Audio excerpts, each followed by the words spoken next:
Bawaslu tentunya tidak berjalan sakarepe dhewe, syukur angger lah seperti itu.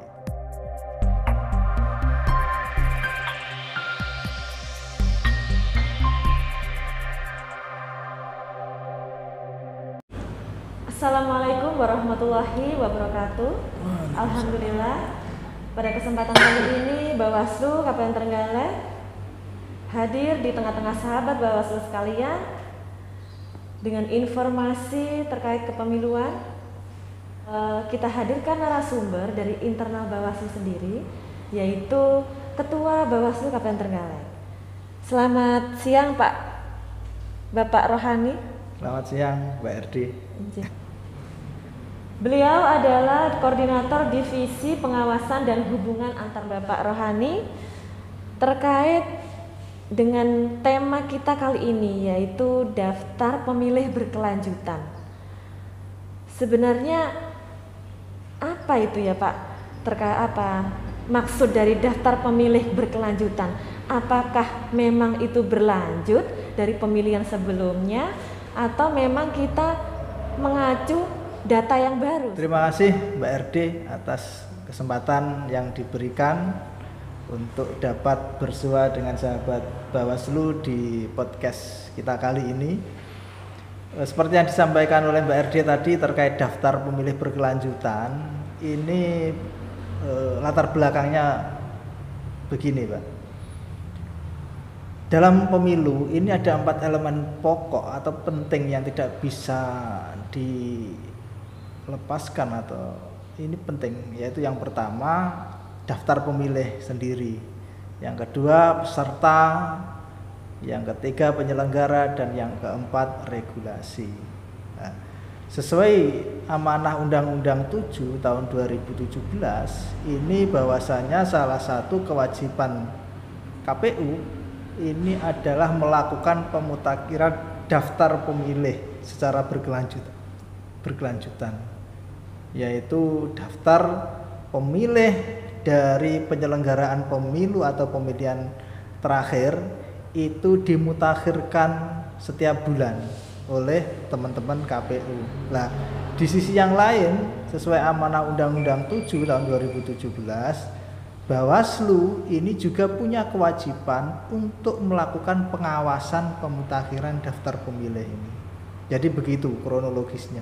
Jadi setiap bulan teman-teman penyelenggara yaitu KPU melakukan pemutakhiran daftar pemilih berkelanjutan, melakukan rekapitulasi, perbaikan data pemilih tersebut. Nah, sementara Bawaslu ini tugasnya yaitu untuk melakukan pengawasan, mengawasi agar penyusunan daftar pemilih berkelanjutan ini benar-benar sesuai dengan apa yang diharapkan agar tercipta pemilih yang berkualitas, daftar pemilih yang berkualitas. Ya, begini Bapak, payung hukum Bawaslu untuk melakukan pengawasan oleh KPU Kabupaten Trenggalek itu seperti apa Pak? Di sini kan ada rumor bahwa Bawaslu tidak boleh mengambil atau meminta data kepada Dispenduk Capil, kepada desa-desa, itu kan tidak diperbolehkan. Nah, kemudian bagaimana langkah Bawaslu menyikapi hal seperti itu? Begini Mbak Renata atau Mbak RD ya. Mbak RD, nama kerennya RD.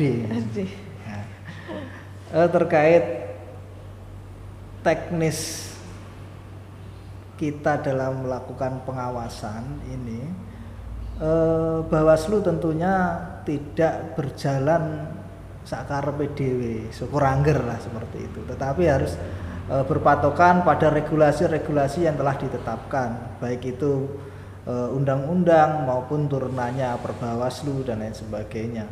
Nah, di Undang-Undang 7 itu sudah jelas bahwasanya siapa yang dimaksud pemilih itu jelas.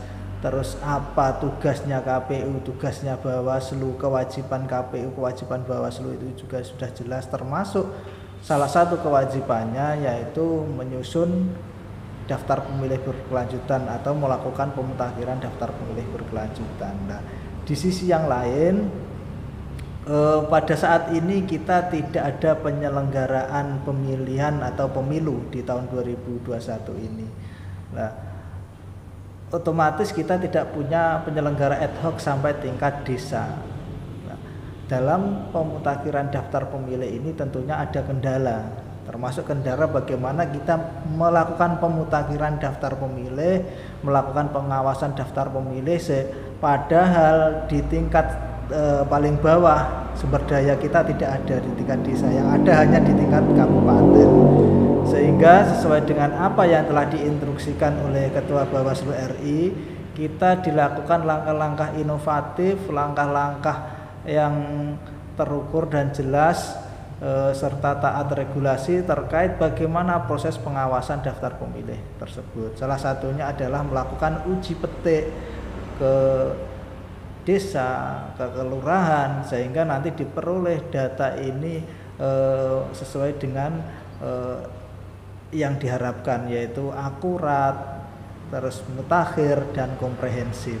Jadi ini kalau mungkin di regulasi yang lain memang ada di Undang-Undang Kependudukan itu mungkin Dinas Kependudukan dan Catatan Sipil ini kesulitan untuk mengeluarkan atau memberikan informasi terkait data kependudukan yang ada di tingkat kabupaten. Nah, ini kita juga menghargai daripada yang disampaikan oleh Dinas Kependudukan dan Catatan Sipil, tetapi kita juga melakukan langkah-langkah kreatif, inovatif yang tidak melanggar regulasi yang ada, tetapi ini kita sesuai dengan tujuannya. Karena pada dasarnya ini bagaimana daftar pemilih ini nanti menjadi bersih, menjadi clear, sehingga tidak ada permasalahan yang berulang-ulang. Semisal orang meninggal tetap masuk dalam DPT, orang yang belum punya hak pilih sudah masuk, orang yang seharusnya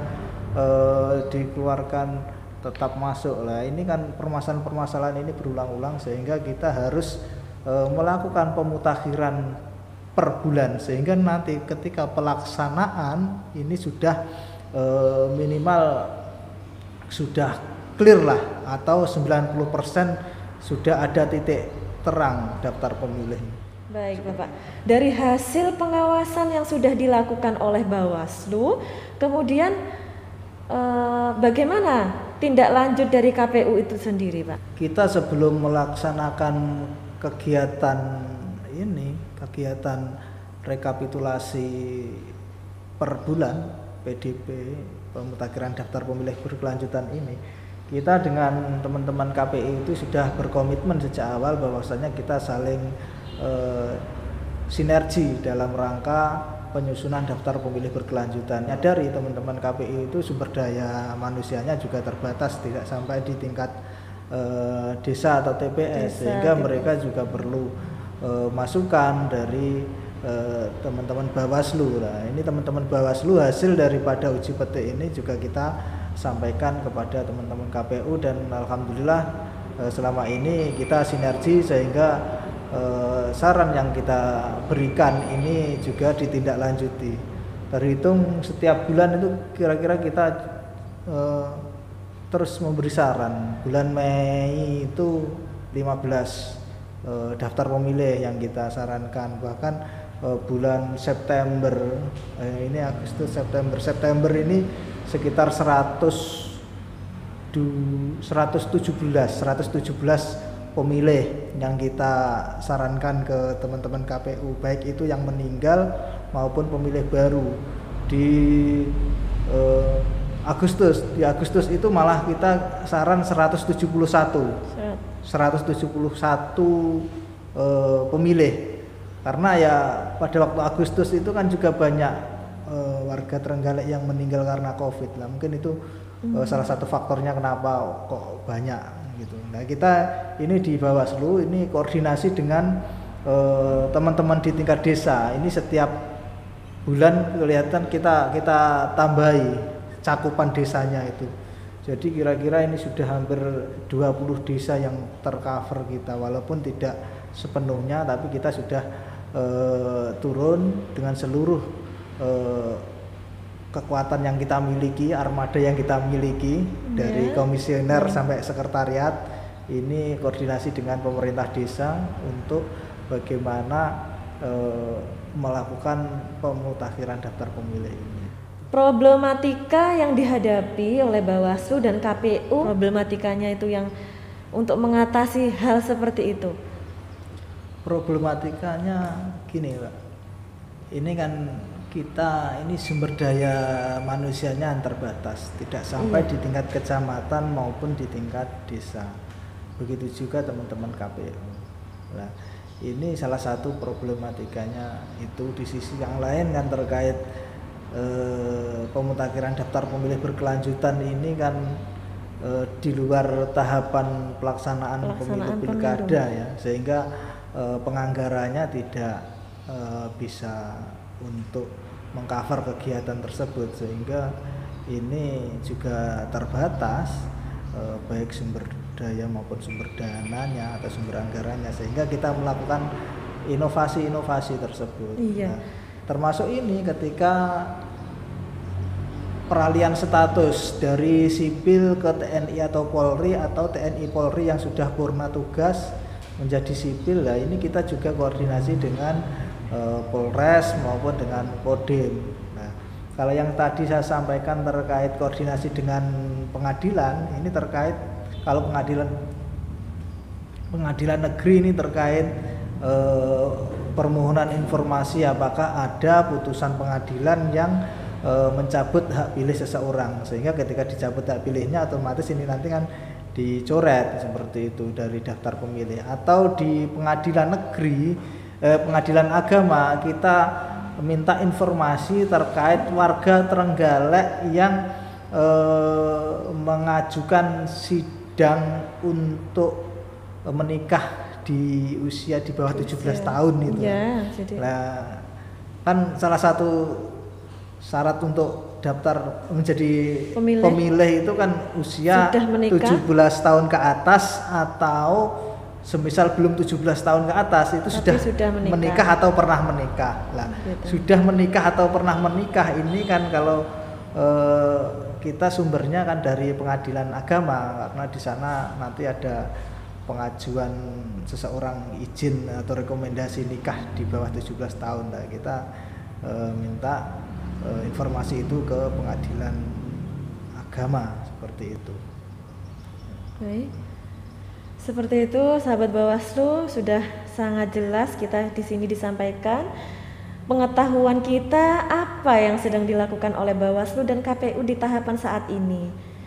Dan sudah dijelaskan begitu detailnya Bawaslu mengawasi proses pemutakhiran data pemilih berkelanjutan oleh KPU Kabupaten Trenggalek. Baik, terima kasih Bapak Ahmad Rohani atas informasi yang telah diberikan serta waktunya. Sahabat Bawaslu, kita bertemu lagi di podcast selanjutnya. Bersama rakyat awasi pemilu, bersama Bawaslu tegakkan keadilan pemilu.